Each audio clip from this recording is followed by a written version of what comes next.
Welcome to MTR Masala Abhiruchi powered by Safala Edible Oils and Horlicks.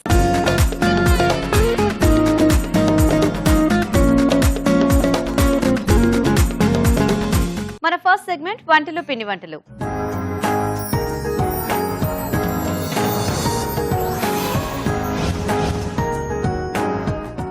నమస్తే రాజు గారు. నమస్తే అండి. సో ఈ రోజు ఎవరు ఈమెయిల్ చేశారో చూద్దామా? ఓకేనండి.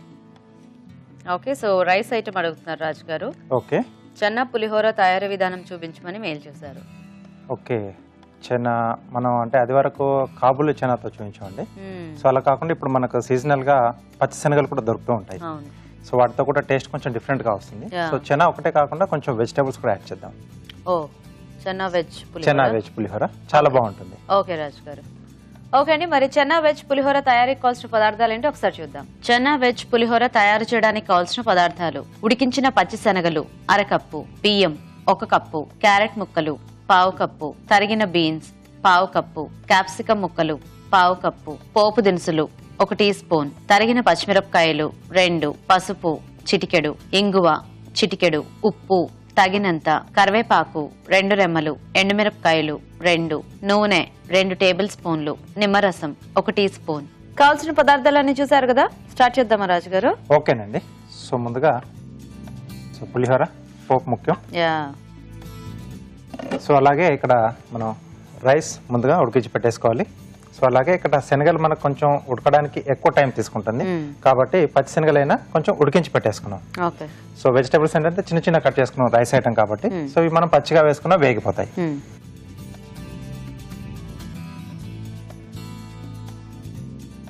సో కొద్దిగా నూనె,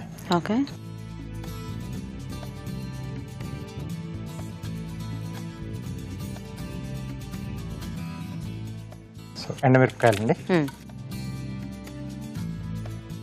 సో పులిహోర కాబట్టి మనకు మిరపకాయలు ఎక్కువ పర్లేదు. సో చాలా మంది అలా సైడ్ కల్లా నంచుకొని తింటూ ఉంటారు పులిహోర తిన్నప్పుడు. అంటే యాక్చువల్గా ఇంకా కారం అంత ఇదే కాబట్టి మనం ఇవే కొంచెం యాడ్ చేసుకోవాలి.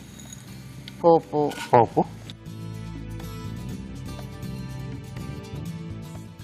సో ఇంక ఇక్కడ ఎలాగో మనం శనగలు వేసుకుంటున్నాం కాబట్టి ఇంకా పల్లీలు అవాయిడ్ చేయొచ్చేమో కదా. పల్లీలు లేకుండా చేసుకుంటేనే బాగుంటుంది. అప్పుడు ఈ శనగల టేస్ట్ మనకి ఎక్కువగా తెలుస్తూ ఉంటుంది. అలాగే పచ్చిమిరపకాయలు, కరివేపాకు, అలాగే ఇంగువ అండి. ఓకే.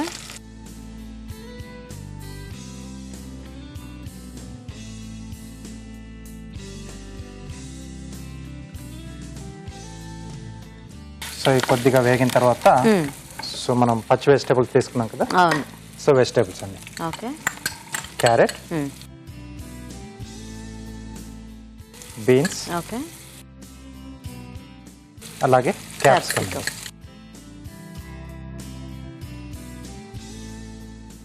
సో అంటే ఉట్టి శనగలతోనైనా మనము చేసేసుకోవచ్చు కదా. చేసేసుకోవచ్చు అంటే మామూలుగా నల్ల శనగలతో చేసుకుంటూ ఉంటాం.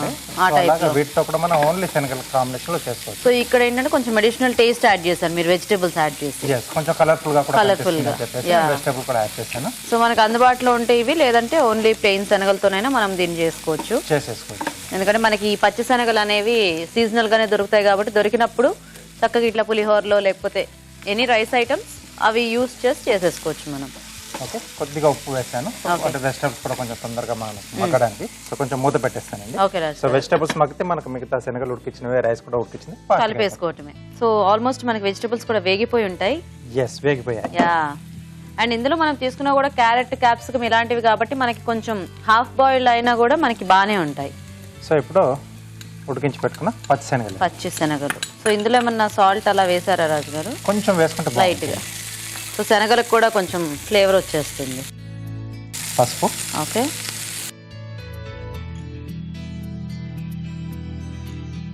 సరిపడా ఉప్పు అండి.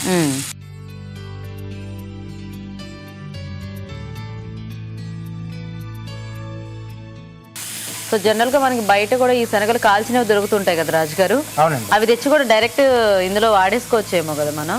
వాడుకోవచ్చు. టేస్ట్ బానే ఉంటాయేమో, ఎందుకంటే అవి మనం ఉట్టివి ఇంకా తినేయడానికే కదా వాళ్ళు బయట అమ్ముతూ ఉంటారు. అంటే కొంచెం ప్రాసెస్ అవుతుంది కదా, కొంచెం మెత్తబడతాయి. బానే ఉంటాయండి. సో ఇప్పుడు ఫైనల్ గా రైస్. ఓకే.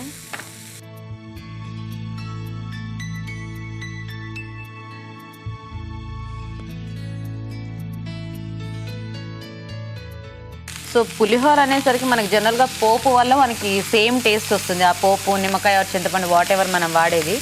కాకపోతే ఇలాంటివి యాడ్ చేసుకోవడం వల్ల ఏంటంటే మనకి మధ్య మధ్యలో కొంచెం డిఫరెంట్ టేస్ట్, అంటే పల్లీలు అనేవి మనకి రొటీన్గా అలవాటైన టేస్ట్. అండ్ శనగలు కూడా నల్ల శనగలు ఒక టేస్ట్లో ఉంటాయి, పచ్చి శనగలు ఒక టేస్ట్లో ఉంటాయి, కాబూలి శనగలు ఒక టేస్ట్లో ఉంటాయి. కాబట్టి వీటిలోనే చక్కగా ఇట్లా దొరికినప్పుడు సీజనల్గా ఇవి వాడుకుంటూ ఉంటే మనకి పులిహోరలోనే రకరకాల టేస్ట్ చూసినట్టు ఉంటుంది. సో ఇదే సీజన్లో మనకు కందికాయలు కూడా దొరుకుతూ ఉంటాయి. సో వాటితో కూడా మనం చేస్తాం. యాక్చువల్గా అంటే గోంగూర పులిహోర చేస్తుంటారు కదా, దానికి ఇవి కూడా బాగా సెట్ అవుతాయేమో కదా.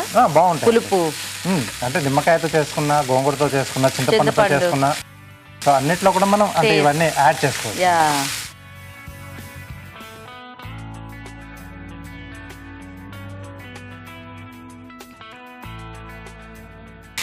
ఓకే, సో కొంచెం రైస్ కూడా మగ్గేస్తే మనకు బాగుంటుంది. సో ఇప్పుడు ఫైనల్గా పులుపు యాడ్ చేసేసుకున్నాం. Okay, stove off చేసేద్దామండి.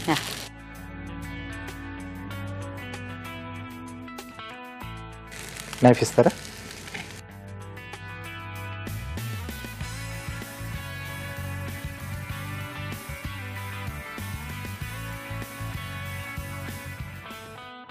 సో సరిపడా చూసుకొని మనం యాడ్ చేసుకోవాలి.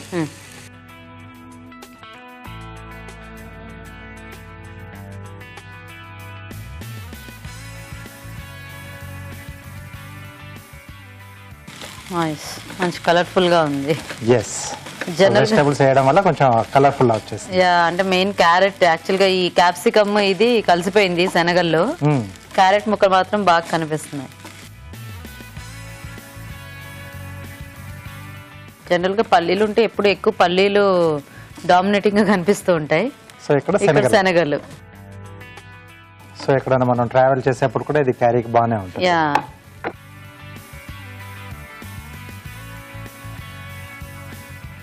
Okay, so ready.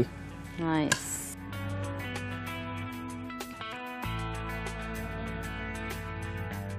So recipes అన్నీ కూడా చాలా సింపుల్. కాకపోతే ఏంటంటే మనకి ఆ చిన్న చిన్న ఐడియాస్తో ఆ లిటిల్ వేరియేషన్ కూడా మనకి డిష్లో టేస్ట్ అనేది మారుతుంది. కాబట్టి మనం కొత్త టేస్ట్ని ఎంజాయ్ చేయొచ్చు యాక్చువల్గా. చెన్నా వెజ్ పులిహోర రెడీ అండి. నైస్. సో వేడివేడిగా చెన్నా వెజ్ పులిహోర రెడీ అండి. టేస్ట్ చూసే ముందు తయారీ విధానం ఇంకోసారి చూద్దాం. చెన్నా వెజ్ పులిహోర తయారు చేసే విధానం: ముందుగా బియ్యం ఉడికించి పొడి పొల్లాడేలాగా అన్నం సిద్ధం చేసుకోవాలి. ఒక పాన్ లో నూనె వేసి ఎండుమిరపకాయలు, పోపు దినుసులు, తరిగిన పచ్చిమిరపకాయలు, కరివేపాకు, ఇంగువ వేసి వేయించాలి. దీనిలో క్యారెట్ ముక్కలు, తరిగిన బీన్స్, క్యాప్సికం ముక్కలు వేసి వేగనివ్వాలి. తర్వాత ఉడికించిన పచ్చిశనగలు, పసుపు, ఉప్పు వేసి మరికాస్త వేగనివ్వాలి. ఆ తర్వాత అన్నం వేసి బాగా కలుపుకోవాలి. ఆపై స్టవ్ ఆపి నిమ్మరసం వేసి బాగా కలిపి సర్వ్ చేసుకుంటే చెన్నా వెజ్ పులిహోర రెడీ.